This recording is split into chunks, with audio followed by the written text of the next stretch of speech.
vamos entender aqui o que são os sais. E cara, de uma forma bem tranquila, sal é basicamente a reação de um ácido com uma base.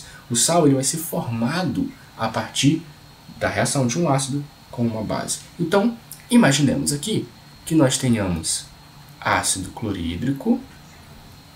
Aqui eu já vou direto logo explicando com exemplo mesmo, porque é assim que a gente aprende química. Com exemplo, treinando, praticando, certo? Vamos pensar aqui que eu vou reagir a ácido clorídrico. Se você não assistiu a aula sobre ácido e base, dá uma assistida nessa aula antes de sais, tá? Que você vai precisar. Para entender sal, é obrigatório saber ácido e base, nomenclatura, definição, tudo que eu fiz naquele outro vídeo. Clica aqui em cima se você ainda não viu, ou no comentário fixado aqui para você ter acesso à melhor aula de ácido e base do Brasil. Então, vamos lá, olha só. Temos aqui um ácido, que é o ácido clorídrico, e aqui eu já comecei errando, cara. Que eu botei um sal ali, né? Eu botei um sal. Então aqui, permitam-me aqui corrigir o meu erro. Errei. Acontece, professores erram também, tá? Mas aqui ali eu coloquei um sal, e o sal, ele justamente ele só vai ser formado a partir da reação de um ácido com uma base. Agora sim tá certo, ó. Então, esses dois compostos aqui, eles vão produzir esse composto aqui, ó, NaCl, mais quem? Água. Eu vou colocar água aqui embaixo, que é para não cortar, né, para o meu videozinho aqui em cima não cortar a inscrição aqui da água, tá? Essa formulazinha da água aqui, para você ter acesso, para você ver a reação por completo aqui. Então aqui, ó, nós temos um ácido. É ácido porque eu tenho um hidrogênio ligado a um metal, e aqui eu tenho uma base que é esse sódio ligado à hidroxila. Quando esses dois compostos químicos aqui reagem, eles vão produzir sal e água. Então aqui, ó, o que acontece basicamente? Aqui nós temos uma reação que a gente chama de dupla troca, né? Vamos dar uma olhada aqui, ó. Esse hidrogênio aqui, ele é a parte positiva dessa molécula. O cloro é a parte negativa. Então o que ela vai fazer? O cloro vai se ligar no sódio e o hidrogênio vai se ligar na hidroxila. Quando o hidrogênio se liga na hidroxila, ele produz o quê? Água. Agora, o sódio, que é positivo, ele vai se ligar no cloro, que é negativo, produzindo o quê? Cloreto de sódio, que é o que a gente quer aqui nessa aula, que é o sal, né? Então, o cloreto de sódio, ele só vai existir quando o ácido clorídrico e o hidróxido de sódio se formarem. Entretanto, eu também posso ter a formação desse sal desta forma aqui, ó. Eu tenho aqui o cloreto de sódio se dissociando, ou seja, essa ligação química aqui entre o sódio e o cloro vai se romper em meio aquoso e vai liberar Na+ e Cl-. Os íons de sódio e cloro. Então, quando esses íons estão em meio aquoso, ou seja, eles estão diluídos na água, eu pego o cloreto de sódio, misturo na água, como a gente faz no dia a dia, né? Você pega sal e mistura com a água. Você, vou fazer aqui água e sal. A pessoa está nervosa, eu vou dar água com açúcar, então água com sal para ela beber. Então, basicamente, o que você está fazendo é uma diluição. Você está pegando o sal, que é o cloreto de sódio ali, e diluindo ele na água. Então, ele vai se misturar na água, e quando ele se mistura na água, é isso aqui que a gente não vê, mas que a teoria explica pra gente, ó. É isso aqui que vai estar em meio aquoso, né? Ou seja, esse sal aqui vai estar nessa forma, na forma de íons. Então você vai ter vários Na+ e vários Cl-. Pronto, isso é um sal. E uma das coisas mais importantes, talvez a mais importante para você entender sobre esses compostos, é que basicamente os sais, eles são que compostos iônicos, tá? Então, se você sabe, tem um conhecimentozinho sobre ácido, base e também sobre os tipos de ligações químicas que os elementos fazem entre si, você vai entender que o cloreto de sódio e que os sais são compostos iônicos. Por quê? Aqui eu tenho uma carga positiva do sódio e uma carga negativa do cloro. Como as cargas são opostas, elas vão se atrair e vão transferir os elétrons de um elemento para o outro. Então o sódio perde seu elétron para o cloro e o cloro recebe esse elétron. Então a gente tem transferência de elétrons. Se tem transferência de elétrons, a gente tem o que? Composto iônico. Então os sais, eles vão ser compostos iônicos, porque são produzidos, são formados a partir da combinação de dois elementos químicos que produzem, né, esses íons. Eles liberam, na verdade, esses íons, né? Então, aqui, outra característica importante dos sais é que o processo que acontece com eles sempre vai ser o quê? Dissociação. O que é dissociar?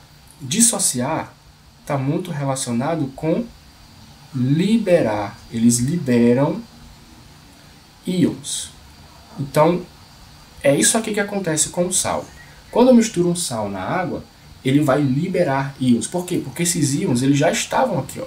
O composto iônico nada mais é que um composto que tem íons positivos e negativos ali misturados, ligados. Então, nesse sentido, quando eu misturar isso na água, ele vai liberar os íons que já existiam naquele composto. Tá? Diferente aqui de uma molécula, né? Aqui o hidrogênio ele compartilha o elétron dele com o cloro compartilha o elétron dele com o hidrogênio, e aí a gente tem um compartilhamento de elétrons, por isso que aqui é molécula, porque é um composto covalente. Aqui nós temos um composto iônico, porque são transferências de elétrons. Então isso aqui é importante, eu mastiguei um pouquinho aqui, eu estou demorando um pouquinho nisso aqui, para que vocês entendam que a principal característica dos sais é a liberação de íons. E isso é importante porque os sais, como eles liberam íons, eles vão ser excelentes condutores de quê? De eletricidade. São uma das características dos sais, certo? Os ácidos e as bases também, contanto que eles formem íons em meio aquoso, certo?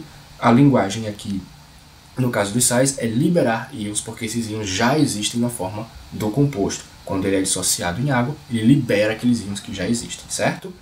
Então, um dos aspectos importantes da formação de um sal está na reação de neutralização. O que é a reação de neutralização? É que basicamente a quantidade de H+ é igual à quantidade de OH-. Significa dizer que todos os hidrogênios e todas as hidroxilas se anularam, ou seja, todas elas reagiram na reação. É isso, é simplesmente isso. Então aqui a gente observa o seguinte, ó. Eu tenho um ácido sulfúrico. O ácido sulfúrico é esse carinha aqui, ó.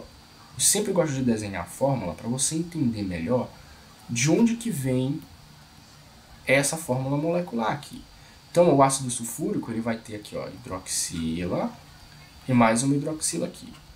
Reparem comigo, eu tenho aqui, ó, 2 oxigênios ligados a hidrogênio. Vou até destacar aqui para vocês entenderem isso daqui um pouquinho melhor. Olha só, aqui a gente tem uma hidroxila e mais uma hidroxila aqui. Essas duas hidroxilas me dizem o seguinte, eu tenho 2 hidrogênios que em meio aquoso vão ser formados íons. Então, eles são ionizáveis. Na aula de ácido eu explico isso melhor. Então, aqui eu tenho um diácido, né? O ácido sulfúrico é um diácido. Só que, para neutralizar estes 2 hidrogênios do ácido sulfúrico, eu vou precisar muito mais do que uma hidroxila. É por isso que nessa reação química, eu vou ter 2 mols de NaOH. Porque, veja aqui comigo, se eu tenho 2 hidrogênios, eu não posso usar só uma hidroxila para neutralizar os 2 hidrogênios. Se eu tiver só uma hidroxila, aquela uma hidroxila só vai neutralizar um hidrogênio. Então, para balancear essa equação, para ter aqui um equilíbrio de proporção estequiométrica, né, para eu conseguir ter a mesma quantidade de reagente e de produtos, eu preciso obrigatoriamente que o número de hidroxila seja igual a 2 também. Por isso que aqui o balanceamento dessa equação exige que eu coloque 2 mols de NaOH. Então agora essas 2 hidroxilas aqui vão neutralizar os 2 hidrogênios. E pronto, nesse caso eu vou ter então uma reação de neutralização, porque todo o hidrogênio e toda a hidroxila foi neutralizado, todos eles foram reagidos juntos, um com o outro ali, eles reagiram juntos e formaram o quê? Esse sal aqui, que é o sulfato de sódio. Né? Então esse salzinho aqui, ó, que é o sulfato de sódio, ele só pode ser formado porque eu aumentei a quantidade de hidroxila. Entendeu? Então, obrigatoriamente, se eu vou reagir ácido sulfúrico com hidróxido de sódio, isso falando em termos de experimentos, né, em laboratório, eu preciso ajustar as quantidades de hidroxila, ou seja, no hidróxido de sódio, para que essas hidroxilas consigam neutralizar, ou seja, reagir ali junto com os 2 hidrogênios do ácido sulfúrico. E é por isso que eu consigo ter, então, aqui esse sal, que é o sulfato de sódio. E aí, se você lembra na questão das forças dos ácidos e das bases, a gente tem um pormenorzinho aqui que é interessante, cara. que é o seguinte. Aqui, nós temos que analisar, para eu saber o tipo de sal que eu tenho que primeiro entender a reação, nesse caso aqui é uma reação de neutralização. Se é uma reação de neutralização, então ó, o número de H+ é igual ao número de OH-. Então, nesse caso aqui, a gente tem que ter a mesma força para todos os componentes. Então, o ácido sulfúrico, ele é um ácido forte, porque ele tem 2 hidrogênios ionizáveis. O hidróxido de sódio é uma base forte, porque a hidroxila está ligada a um metal alcalino, e toda a base que é alcalina é forte. Então, nesse caso aqui, a gente tem neutralização, porque eu tenho um ácido forte com uma base forte. E nesse caso, então, a gente vai dizer que esse sal aqui, ele é um sal neutro.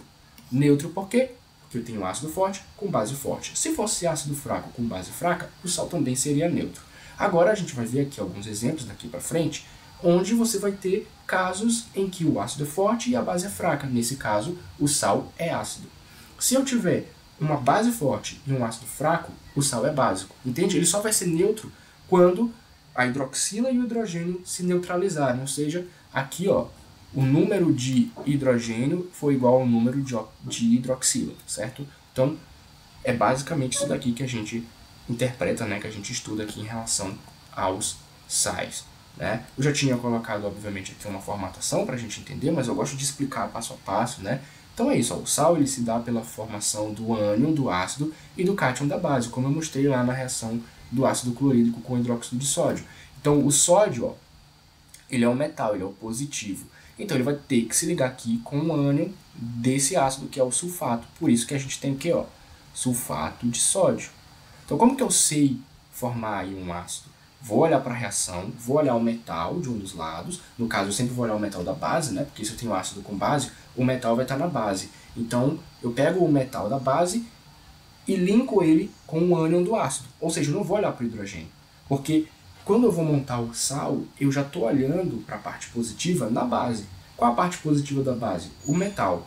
Qual é a parte negativa do ácido? O ânion. Então, para montar o sal, eu sempre vou olhar para o metal na base e para o ânion no ácido. Porque eu já tenho o hidrogênio ali, eu já tenho a hidroxila aqui. Então, eu só vou olhar para o ânion no ácido e para o metal na base. E aí eu consigo montar o meu sal. Claro que a gente precisa analisar então também aqui essa questão da quantidade de hidroxila e de hidrogênio que vão se neutralizar, se for uma reação de neutralização, é claro. E aí eu consigo então montar aqui o meu salzinho, que é o sulfato de sódio. E se você ainda não entendeu o que carambolas é sulfato, a gente vai entender isso na nomenclatura mais pra frente. Sossega aí e vamos nessa.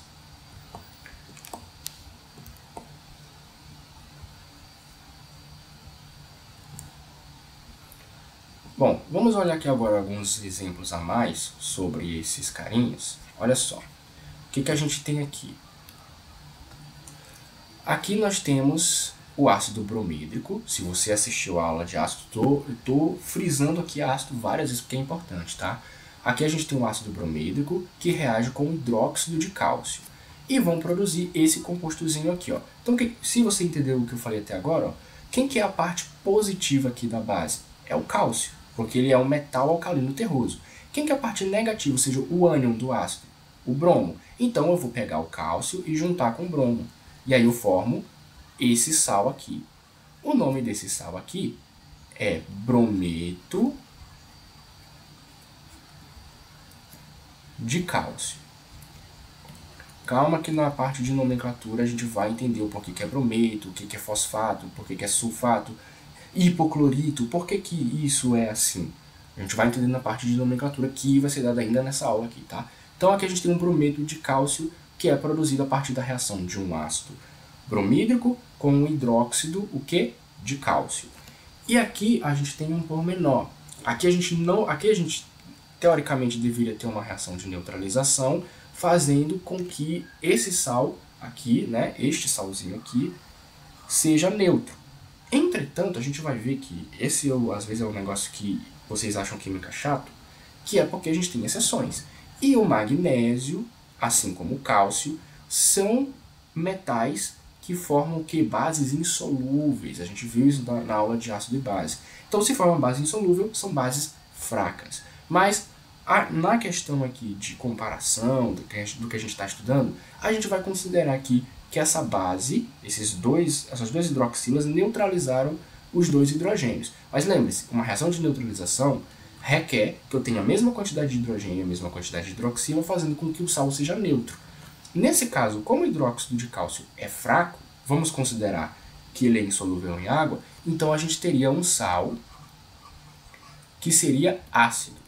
Por que esse sal aqui seria ácido?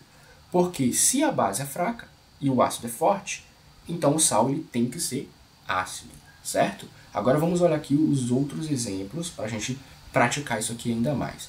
Ó, aqui a gente tem o ácido fosfórico e o hidróxido de magnésio, que como eu falei, assim como o hidróxido de cálcio, é uma base moderada, uma base fraca, uma exceção ali nos metais alcalinos terrosos. O ácido fosfórico é um ácido forte, né? A gente tem aqui ó, o fósforo, que está ligado aqui com um +2 do magnésio, e aqui nós temos 2 menos desse rapazinho aqui, que é o fosfato. Aqui eu não coloquei direito, está aparecendo um 7. Aqui é magnésio 2. Então o magnésio vai se juntar aqui com o fosfato, a gente vai ter aqui ó, fosfato de magnésio, beleza? Então aqui, nesse caso aqui, a gente vai ter a produção agora da água. Aqui ó, água, certo? Nesse momento agora, não vou me preocupar em balancear mais essas equações aqui, certo? A gente vai tentar entender aqui algumas coisas. Então aqui ó, na verdade esse carinha aqui ó, do fosfato, a carga dele é 3 menos, então aqui vai ficar 3 no magnésio, e o fosfato vai ficar 2 por causa do magnésio lá. Então aqui a gente teria que mudar essa estequiometria, né? A gente teria que ter 3 mols aqui, e a gente iria ter que mudar várias coisas nessa reação, mas para não ficar tão grande esse vídeo, eu não vou me preocupar com balanceamento, que eu quero que vocês entendam que se formou aqui o fosfato de magnésio. Vamos analisar aqui, ó. Ácido clorídrico, o alumínio vai se ligar com o cloro, e o hidrogênio vai se ligar com a hidroxila. Então aqui a gente vai ter que o alumínio ele vai formar esse cara aqui, ó. Como o NOx do alumínio é 3, então eu vou ter que colocar 3 aqui no cloro. E eu vou produzir também aqui a água, né? Se a gente quiser balancear essa equação aqui, basta a gente entender que desse lado aqui, ó, eu também vou ter que ter 3 cloros, então aqui vai ter que ficar 3, né? Tem que ficar 3 aqui. Então eu tenho 3 hidrogênios, tem 3 hidrogênios aqui de um lado, tá tudo certinho. Só que eu preciso da água, né? Então a água aqui, como é que a gente teria essa situação? Vamos dar uma olhada. Isso aqui é 3 de um lado e 3 do outro, então aqui só pode ser 3. E aí eu vou ter também ó, 3 oxigênios, 6 hidrogênios e um alumínio cada. Pronto, está balanceado. Então aqui a gente tem o cloreto de alumínio. O cloreto de alumínio, ele vai ser um sal ácido. E aí você me pergunta, por que ele é um sal ácido? Olha o ácido que a gente tem aqui, ó, ácido clorídrico. Se ele é um ácido clorídrico, então ele é um ácido forte. O hidróxido de alumínio é uma base fraca, então a gente produz um sal ácido. Por quê? Porque o ácido que formou esse sal é um ácido forte.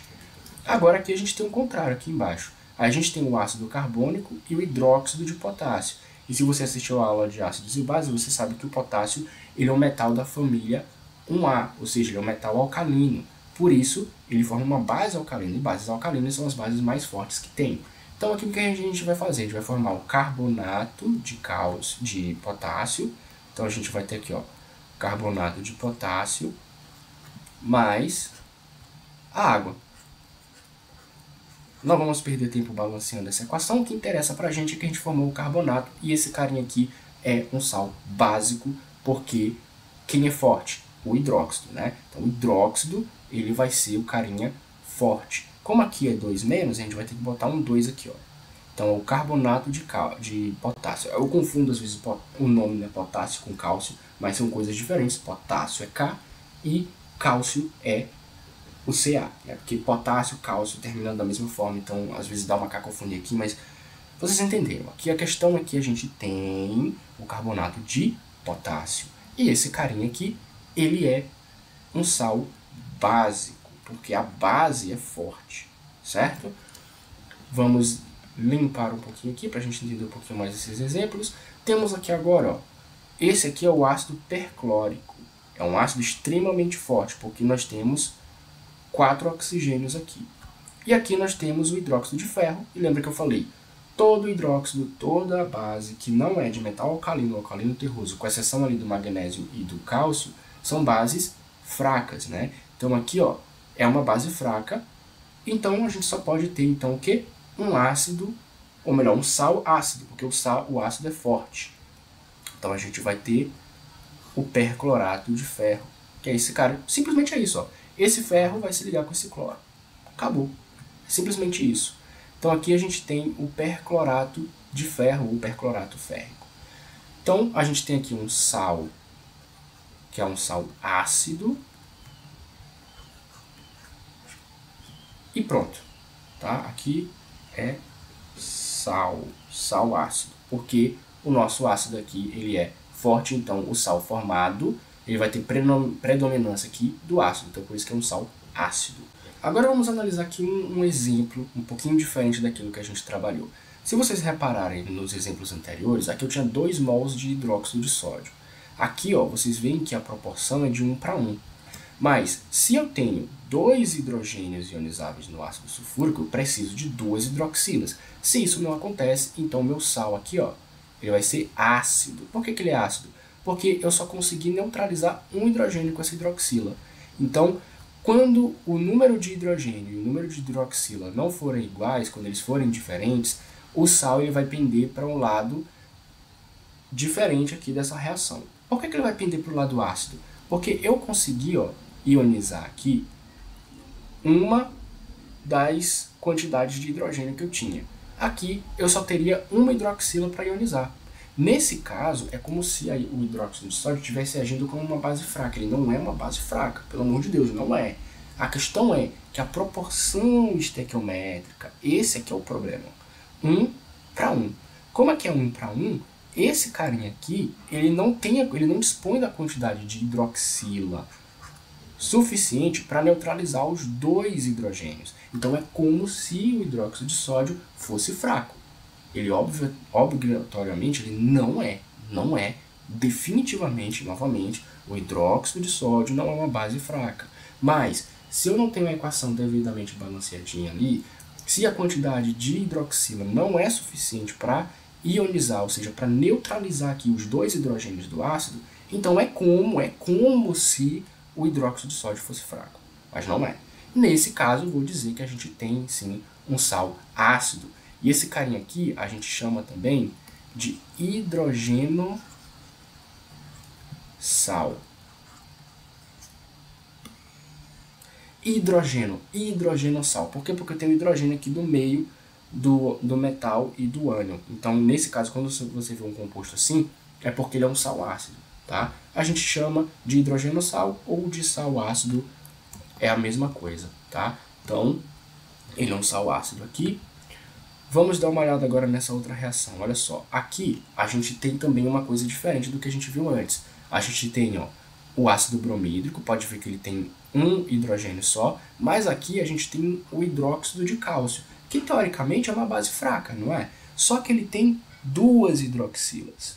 Então eu tenho 2 hidroxilas para um hidrogênio do ácido bromídrico. Então esse cara aqui está numa quantidade maior. Por conta disso, ele vai ser um sal básico. Ele vai ser um sal básico aqui por conta disso, entendeu? Então aqui, ó, é um sal básico porque, digamos que aqui o ácido, ele está meio que se tornando um ácido fraco. Por quê? Porque a quantidade de hidrogênio precisa para poder neutralizar ali junto com o hidróxido é insuficiente. Então, se é insuficiente, eu preciso, então, nesse caso, entender que esse hidróxido aqui, ele vai formar um sal básico. Olha aqui onde a hidroxila está. A hidroxila está aqui no meio do ânion e do cátion, aqui do metal. Por isso que é um sal básico. Então, é bom ter cuidado com essas coisinhas. Tudo depende da reação, tudo depende da proporção estequiométrica, por isso que a gente estuda esses cálculos químicos. Né? Agora vamos entender aqui a nomenclatura dos sais, que é bem tranquilo. Tá? Aqui a gente tem os chamados sais aloides, né? O que é o sal aloide? É que ele simplesmente não tem a presença de oxigênio na molécula. Como que isso seria? Eu teria o nome do ânion, mais o nome eto, mais o nome do metal. Basicamente, para a gente entender isso aqui, é só a gente entender que existem alguns ácidos que são chamados de hidrácidos, como por exemplo o ácido clorídrico. Pode ver, eu não tenho oxigênio nessa estrutura. Então uma coisa para você entender aqui os sais. Tudo que acontece no ácido e na base, que eu estudo, eu vou estudar no sal. Então, se o ácido clorídrico ele é um ácido que não tem oxigênio, ele é um hidrácido. Tá aqui, ó. Hidrácido. Se ele é um hidrácido, ele não tem oxigênio. O oxigênio ele seria o quê? O oxiácido. Por exemplo, o ácido sulfúrico ele possui o oxigênio, e aqui ó, um adendo, esse oxigênio ele tem que estar ligado ao hidrogênio, tá? Como não tem oxigênio ligado ao hidrogênio aqui, então esse cara ele não é um oxiácido, ele é um hidrácido. E o sal que não tem oxigênio, ou seja, que a gente chama de saloide, né? Pode chamar de saloide também. Esses carinhas, eles são derivados geralmente de um ácido que não é um oxiácido. Como por exemplo aqui, ó, o cloreto de sódio. Por que é cloreto? Por que eu mudo? Vamos voltar aqui rapidinho. Olha só, por que aqui eu troco por eto? Porque os sais aloides, eles são o quê? São ácidos, aqui ó, ácido clorídrico, que reage com uma base, vamos supor que ele vai ter que reagir com hidróxido de sódio, porque naquele exemplo que eu mostrei é cloreto de sódio, né? Então o ácido clorídrico reage com o hidróxido de sódio produzindo NaCl. Por quê? Eu não tenho oxigênio nesse ácido, por isso que ele vai ser um sal aloide. Então, como que fica o nome desse composto?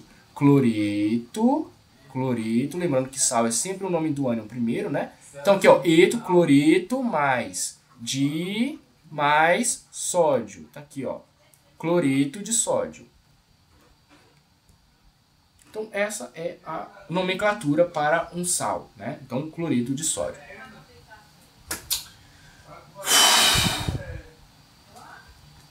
Merenda que saco vazio não fica no pé.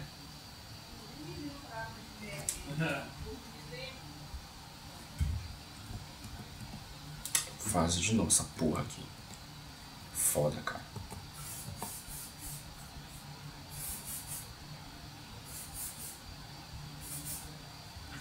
E agora vamos entender aqui um pouco da nomenclatura dos sais.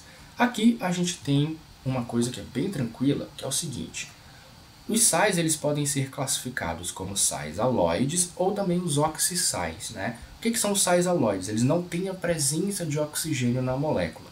Então como é que se daria a nomenclatura? A gente teria o nome do ânion, seguido desse nomezinho aqui, eto, e no final o nome do metal. Então seria, digamos assim, ânion de sódio, por exemplo. Vamos supor que seja um sal que tenha o sódio na estrutura. Então, ânion de sódio, mas eu tenho que colocar o eto primeiro. Então, vamos pegar aqui um exemplo para a gente entender perfeitamente como que funciona essa nomenclatura. Mas, para vocês entenderem melhor, a nomenclatura de um sal, ela vai seguir algo bem parecido com um ácido. Porque o que é um saloide? Ele é um sal que não tem oxigênio ligado na molécula, né? Então, da mesma forma, eu tenho também um ácido. Por exemplo, aqui, ó, o hidrácido. O que é um hidrácido? Ele não tem oxigênio. Diferente, por exemplo, de um oxiácido. Vou mostrar para vocês aqui um exemplo que a gente já viu nessa aula, que é o H2SO4 ou ácido sulfúrico. Esse carinha aqui é um oxiácido porque ele tem oxigênio ligado a hidrogênio. Por conta disso, a gente chama de oxiácido, né? No caso do hidrácido, não tem oxigênio ligado a hidrogênio. Pode ver aqui, ó. Então, essas terminações vão ser a mesma coisa para os sais. Então, o que é um saloide? Ele é aquele sal que não tem oxigênio na estrutura. Então, por que o cloreto de sódio é um saloide? É simplesmente porque a gente vai ter a reação aqui, ó, obrigatoriamente entre o ácido clorídrico e o NaOH, que é a base, né? Então, essa base aqui, ela vai neutralizar esse cloro e a gente vai ter o quê? Cloreto de sódio. É aqui que entra a nomenclatura. O nome é cloreto, porque eu vou colocar, ó, o nome do ânion está aqui, ó, de cloro. Mas ao invés de eu colocar o O aqui, eu substituo o O por eto.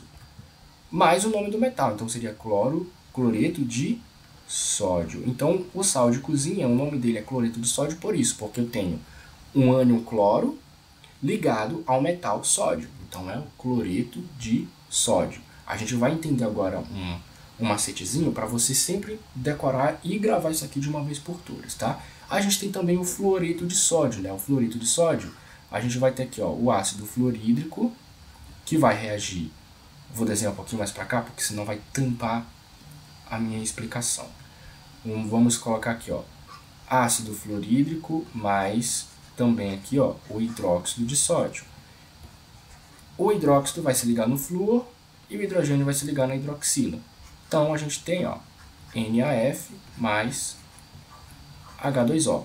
Então aqui vai ficar flúor, ó, o nome do ânion, né, é flúor. Ao invés de eu colocar o O, aqui eu vou botar eto, né, mais eto, mais o nome do metal, que é o que? Sódio.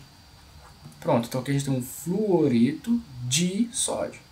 Pronto, é assim que a gente faz a nomenclatura de um sal quando ele não tem o hidrogênio, ou melhor, quando ele não tem o oxigênio na estrutura. Vamos lá. Ó, aqui a gente tem uma regrinha, né, um macetezinho para você entender isso aqui de uma forma muito mais tranquila. Então, quando a gente tem oxigênio na estrutura, a gente vai chamar esse cara de oxissal. E assim, quanto maior for a quantidade de oxigênio, a gente vai colocar o nome per no final. E aqui, trazendo lá da ideia dos ácidos, vamos aqui entender, ó. Se eu tenho um oxiácido, geralmente na nomenclatura de um oxiácido, no final a gente coloca ico, não é isso? Então aqui, ó, por exemplo, o H2SO4 é ácido sulfúrico, porque ele é um oxiácido, então é ico no final. O ácido fosfórico é esse aqui, ó, H3PO4. Por que que é ico? Oxiácido, maior quantidade de oxigênio possível, a gente coloca ico. E a gente tem também aqui, ó, o ácido perclórico, que é esse ácido, ó, HClO4. Máxima quantidade de oxigênio possível, então eu vou colocar ico no final. Nesse caso, quando a gente estiver trabalhando o sal, quando o oxiácido der origem a um sal, a gente troca o ico pelo ato. Lembra que eu falei que lá no hidrácido, por exemplo, se eu tiver aqui um halogênio, né? Se eu tiver um hidrácido, tá aqui, ó, tem o hidrácido, eu vou ter no ácido, vai ser um hídrico, não é isso? Então, se aquele halogênio, por exemplo, o ácido clorídrico formou o cloreto de sódio, então esse cara aqui, o hídrico, eu vou trocar por eto. Então é bem simples, ó. No ácido que é ligado ao hidrogênio, ou seja, que eu tenho um hídrico, ele vira eto no sal, e o oxiácido que tem um ico, ele vira ato no final. Pronto, essa é a forma que você diferencia os sais. E claro, a gente tem também o oso e o ito, mas a gente vai explicar isso aqui mais pra frente.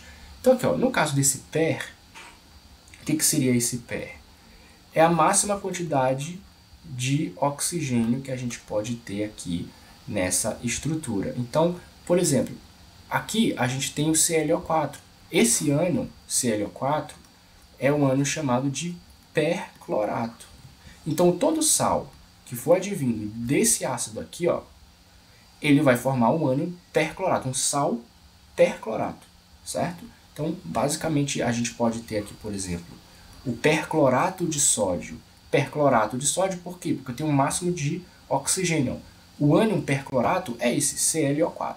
Então, ele é o perclorato de sódio, entendeu? Então, a gente coloca o per na frente para indicar a máxima quantidade possível de oxigênio. Se eu tiver... E assim, detalhe, sempre entendendo a quantidade de oxigênio ligado ao hidrogênio. Se eu tiver 4 oxigênios, mas somente 2 desses oxigênios tiverem ligados a hidrogênio, aí não compensa, tá?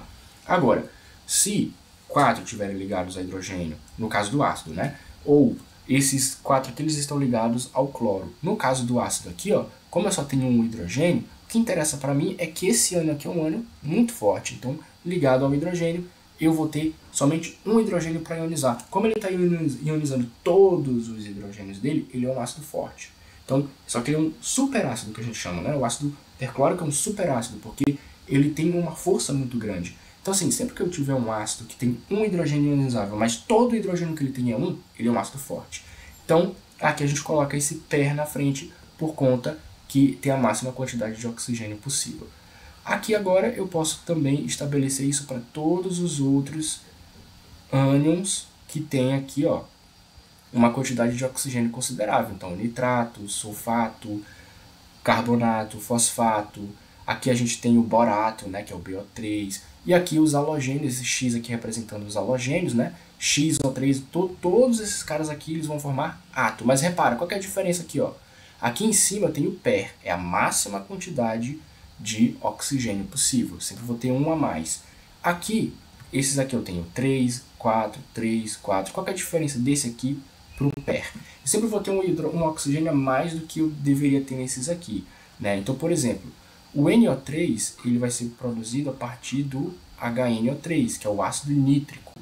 ICO, ó, tá vendo ICO aqui? Então, o ICO vai ter que ser átomo. Todos esses aqui são átomos no final, ó. Mas a diferença aqui é que no PER ele tem a máxima quantidade de oxigênio possível. Aí você pode me perguntar, mas e o fosfato? E o sulfato? A questão é que o sulfato, eu tenho 2 hidrogênios que se ligam ao oxigênio. Então ele já tem uma força menor em relação aqui ao perclorato, porque o perclorato ele só tem um hidrogênio e todo esse hidrogênio é ionizado. Por isso que ele é um superácido, né? Um ácido muito forte. Aqui não, eu tenho 2 hidrogênios. Eu vou precisar de mais oxigênio para ionizar isso. Por isso que ele não é PER. Ele vai ser só ICO. Por isso que é ácido sulfúrico. Aqui, ó, esse daqui, que é o carbonato, né? A gente tem aqui, ó, CO3. Ele vai ser formado, então, a partir do ácido carbônico, que é esse H2CO3 aqui. Esse ácido é um ácido fraco. Então, a gente vai colocar átomo no final, por quê? Porque a gente tem aqui, ó, um oxiácido, né? Um oxi, ele vai ser formado a partir de um oxiácido, que é esse carinha aqui. Então, se é um oxiácido, a gente tem que botar átomo no final, e o que vai variar é a quantidade de oxigênio. Quanto mais oxigênio eu boto PER, quanto menos oxigênio eu tenho intermediário, onde eu vou botar só átomo sal. Mas, se eu tiver muito pouco oxigênio, ó, menos de 1, se eu diminuir ali a quantidade, eu vou ter ito no final. Quer ver um exemplo? A gente tem esse carinha aqui, ó, que é o hipoclorito de sódio. Na verdade, aqui é o ácido cloroso, que é o ácido cloroso, né? Porque é o HClO. Esse cara aqui vai formar, esse sim, o hipoclorito de sódio, que é o cara que está ali presente nos alvejantes, na água sanitária. Então, esse ânionzinho aqui, ó, o ClO-, ele é o ânion que se liga no sódio para formar o quê? Hipoclorito. Então, aqui eu vou botar, ó, clorito. Então, esse ito é a menor quantidade possível de oxigênio que eu posso ter naquela estrutura. Esse ito daqui, é tipo assim, eu tenho uma menor quantidade, mas ela não é tão pequena quanto a do hipo. Então, por exemplo, se eu pegar aqui esse cara aqui, HClO2 ou HClO3, esse cara aqui vai ser apenas ito, ele não vai ser hipo, porque a menor quantidade é o quê? Esse aqui, ó. O hipoclorito é esse que tem a menor quantidade de oxigênio possível. Agora, se eu quiser botar, por exemplo, HClO3, esse aqui é o quê? O ácido cloroso, é o ácido cloroso. Esse aqui é o ácido hipocloroso e esse aqui é o ácido cloroso, porque olha a quantidade de oxigênio, eu tenho menos. Então, se eu tenho menos, é o ácido cloroso. Agora, se eu diminuir isso ainda mais, eu vou botar hipo na frente. Agora, em se tratando de sal, aqui eu simplesmente vou colocar clorito. Repara a diferença, ó. Clorito de sódio e hipoclorito de sódio. O clorito de sódio ele vai ter menos oxigênio, mas não menos que o hipoclorito de sódio. É tipo assim, eu tenho a máxima quantidade de oxigênio, né? O cara, digamos assim, vamos pensar aqui num exemplo de tecnologia, né? Por exemplo, esse computador aqui que eu estou gravando o vídeo, ele é um Intel Core i5 de 13ª geração. Ele é potente, beleza. Só que se eu comparar com um i7 ou um i9 da mesma geração, da 13ª geração, é muito mais potente. Então, quando eu vou usar o PER, é como se eu tivesse uma potência ali, tipo o cara de i7, um i9 de 13ª geração, que é absurdamente elevado, uma potência muito maior, né? E na química aqui, fazendo esse comparativo, os superácidos são esses ácidos extremamente potentes, extremamente reativos, extremamente o que? Corrosivos, muito mais, por exemplo, que o ácido sulfúrico. O ácido sulfúrico, ele é esse I5. O ácido clorídrico, ele é como esse meu computador aqui, I5. Ele é de 13ª geração. Repara, ele é da mesma geração que o I7 e o I9, mas ele é um pouquinho mais fraco que eles. O que não quer dizer que ele não seja potente. Agora, se eu pegar um Celeron, um Pentium, ou um... Vamos pegar, por exemplo, aquele notebook que é o Google... É o Chrome, né? O Chromebook, que é extremamente lento. Ele é como se fosse o hipoclorito. Então, o hipoclorito, essa terminação ito e hipoclorito, ou ito para qualquer outra coisa, é o quê? É como se fosse o menor hardware, o menor processador de um notebook possível. Mesma coisa a gente pensa ali num smartphone, né? Você pega um celular ali que tem um Snapdragon mais antigo e compara com um novo. Esse antigo é como se fosse o hipoclorito, e esse mais novo, se for mais potente, é como se fosse um superácido, né? Como se fosse ali um perclorato, por exemplo. Então o perclorato é sempre o mais potente. O clorato é potente, mas não como o perclorato. Já o clorito e o hipoclorito são menos potentes que o perclorato, com certeza, e o clorito e o hipoclorito, eles são um pouco menos potentes que o clorato. Então você tem, por exemplo, clorato de sódio, clorato ou bromato, enfim, esse que só tem átomo, não tem o per na frente, ele é um intermediário, entende? Então, desculpem esse monólogo nerd, mas é para vocês entenderem a correlação, né, das forças e onde que vocês vão usar, como usar essas nomenclaturas, certo? Então aqui a gente tem alguns exemplos, ó. Temos aqui o nitrato de sódio. O nitrato de sódio ele vai ter obrigatoriamente que ser formado pela reação entre o ácido nítrico, que não é um ácido forte como, por exemplo, o ácido perclórico, né? Mas esse ácidozinho aqui, ó, ele vai ter que reagir obrigatoriamente aqui com o hidróxido de sódio. Porque se eu quero obter um sal, e um sal ele só pode ser obtido através da reação de um ácido com uma base, então, cara, se é nitrato de sódio, que aqui basicamente ele pode ser utilizado como salitre no Chile e também como um fertilizante, certo?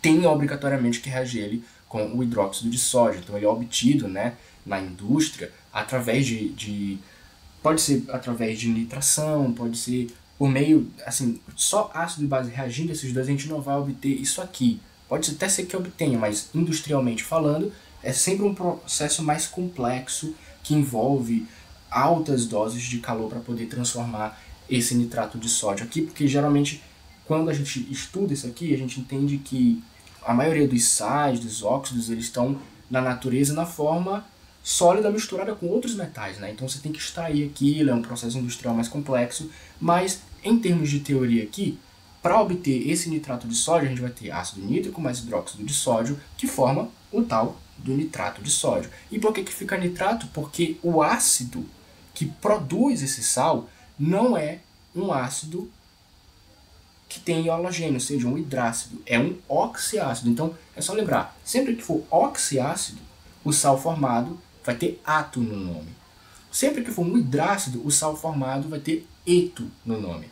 E se eu tiver tanto um hidrácido quanto um oxiácido, mas o sal formado ele for derivado ali de um oxiácido fraco ou de uma base fraca, eu vou ter ali, dependendo da situação, um sal ácido ou um sal básico, e também vou ter também que utilizar oso, ou seja, a menor quantidade de oxigênio possível, coloco oso. E a menor, ainda menor que isso, eu coloco poroso, né? Hipooso. Hipofosforoso, por exemplo. O ácido hipofosforoso tem a menor quantidade de oxigênio naquele ácido que originalmente, antes dele, eu tinha o outro, que era o ácido fosfórico. Então, fosfórico vira ato.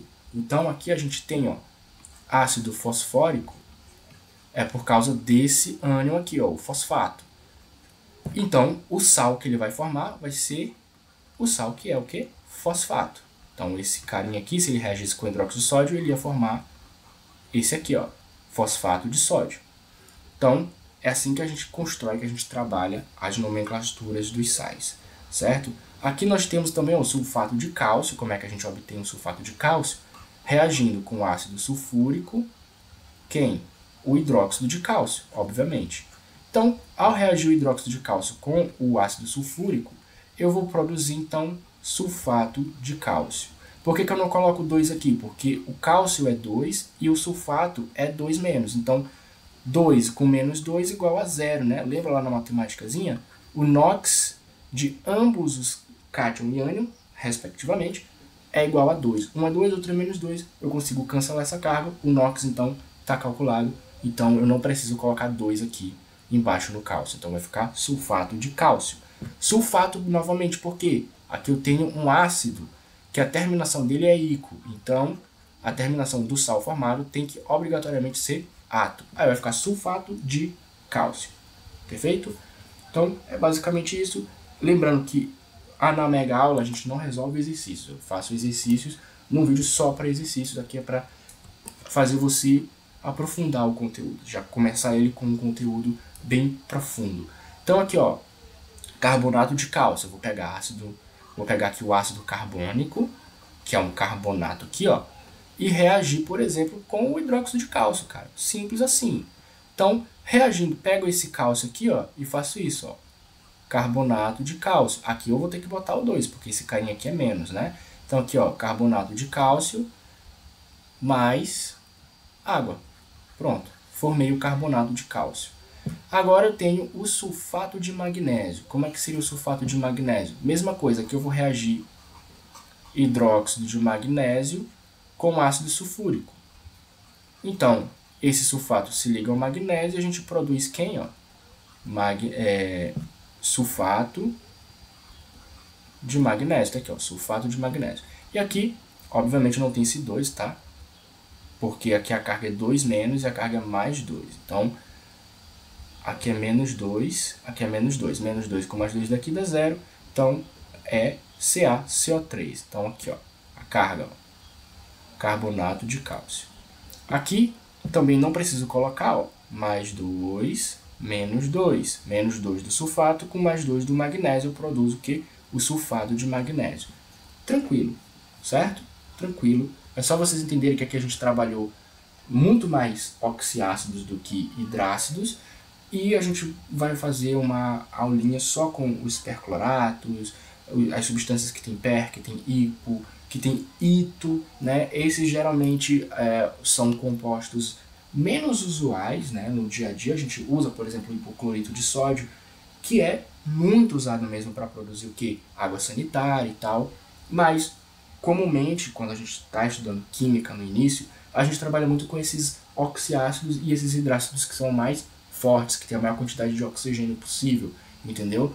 Mas não se preocupe que na lista de exercícios que eu vou fazer aqui em breve no canal, a gente vai trabalhar esses outros tipos de sais bem tranquilamente, certo? Certo? Então, a próxima aula vai ser sobre exercícios. Espero que vocês tenham entendido essa aula daqui. É bem tranquila, bem fácil de entender. E se não entenderam, nos exercícios a gente vai fazer muito exercício até que vocês consigam pegar isso aqui de vez, beleza? Então é isso, pessoal. Vou ficando por aqui. Um abraço e valeu!